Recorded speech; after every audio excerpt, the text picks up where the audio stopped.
Hey everybody, I just recorded the second episode of Professor Martin's YouTube School. I know you're saying, wait, second? Where? I didn't see the first one yet.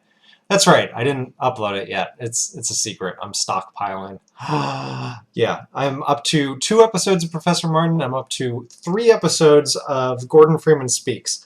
I want to get ahead on these things because I don't want to do that thing where I post an episode and then I get really busy for 3 days and all of a sudden I'm like, I don't have any footage for the next episode. Holy crap. And then, it's a week before I get to the next episode. So that's not going to happen with these series. I don't want it to happen.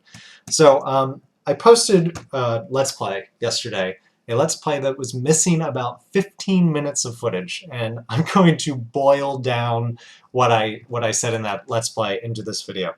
By the way, when I go to work, I have a shirt with a pocket and I have a little notepad. And throughout the day, I just scribble things. I don't want you to see this. I just scribble things on my notepad. And people at work, I'm sure they're just thinking that I'm writing down like Brussels sprouts, 1 case, 1 pound baby carrots. But no, I'm scribbling down things like MCBOBLP roller coaster, which by the way, I finished the first working version of it last night. I had no idea how Powered Rail worked. No idea until last night. It took me forever to figure out how to make like a launching station. So freaking easy. And I'm here like putting redstone down on the ground. Anyway, I want to tell this story. So when I was in middle school, I'm gonna recline. When I was in middle school, um, let me start over. In America, public school is divided up into 3 buildings usually. You have an elementary school where you go for kindergarten, which is probably about age 5 or 6 for some people. Kindergarten through 6th grade. So that you spend 7 years. And if you don't move, if you stay in the same district, like I stayed in the same district my entire schooling, you stay in the same building for 7 years. And then when you are about 12 or 13, you'll go to middle school, which is 7th and 8th grades.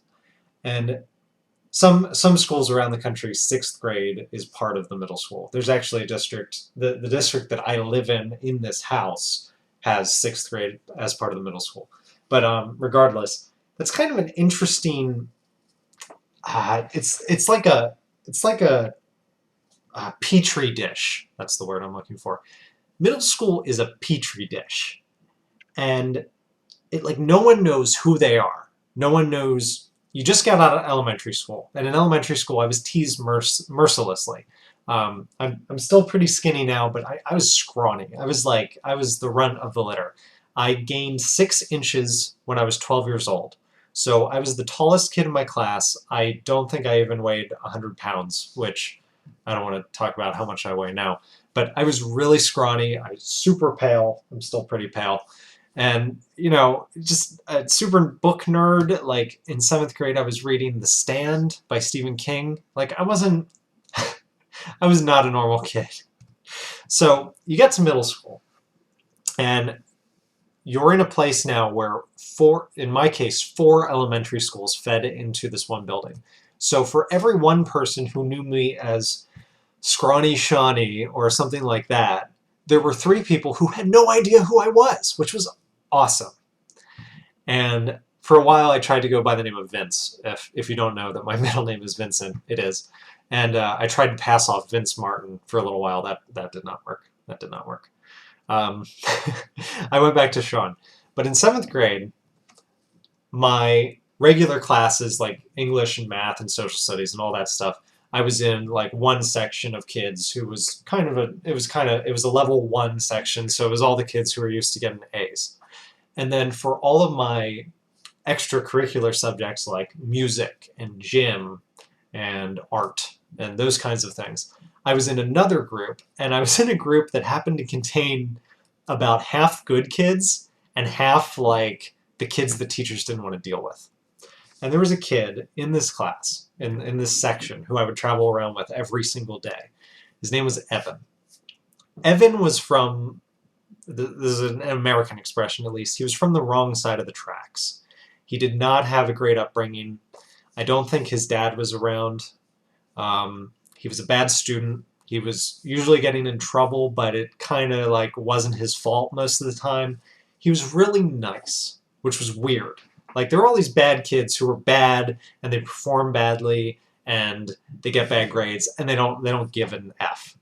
Evan was different. Evan wanted to care and he wanted to try. He just didn't really know how. And when we met in seventh grade, I would have said that we had nothing in common. But for some reason, I don't know why, he decided to latch on to me. And he he just felt the need to befriend me and defend me. There were moments in seventh grade that I remember kind of like feeling like I was back in that place where I was getting made fun of or teased or bullied or whatever. And if Evan was there, Evan would throw his weight around and tell people to stop it. And I never had anyone stand up for me like that before. And Evan taught me something that that completely changed my philosophy. Up until that point, I cared what people thought of me. Think about that. Evan didn't care what people thought of him.